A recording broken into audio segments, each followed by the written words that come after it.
I'll give you all a little update on my garden.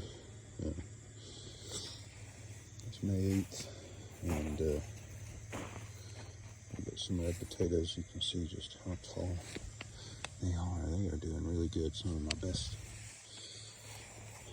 potatoes I've ever grown, as far as how they look. Anyway, these are some red potatoes. Got them in earlier. Here I've got some gold potatoes coming up.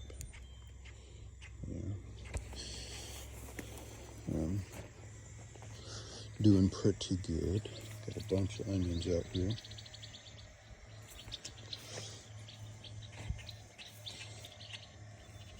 Got some yellow and red onions. Where the netting is, it's got some peppers, a bunch of jalapenos, and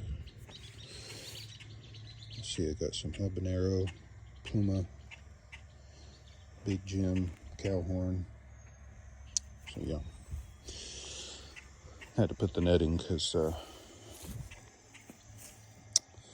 the birds were starting to eat them.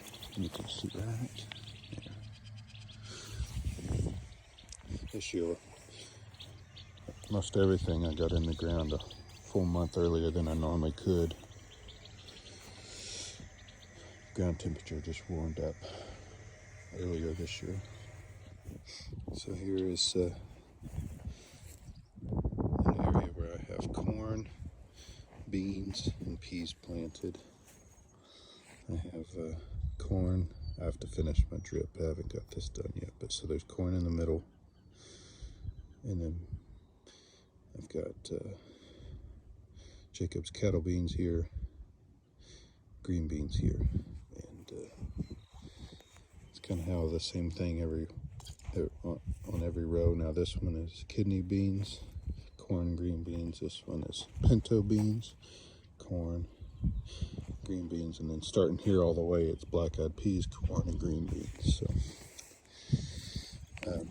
also something that I'm doing that's going to be neat is there is 2 different varieties of dent corn out here, and they're spaced apart far enough that I can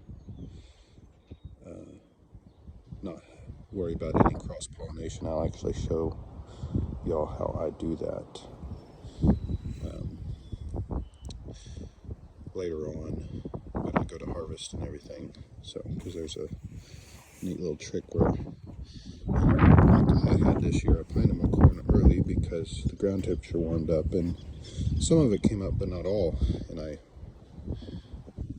And with corn, you know, you have to kind of get it all up at the same time to help have a good pollination.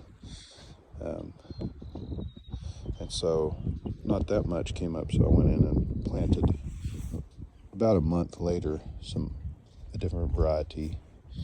And because the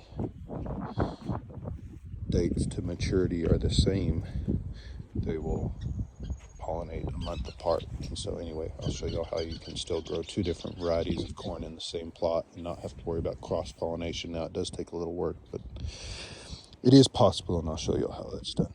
So yeah, it's going to be a pretty good year. Here, when this stuff comes up a little further, I'm going to put some old hay that didn't get eaten and kind of use it as a mulch to cover the ground to help suppress the weeds and hold the moisture in. And so yeah, that's what I got. So it's going to be a pretty neat little area here. See how it does this year.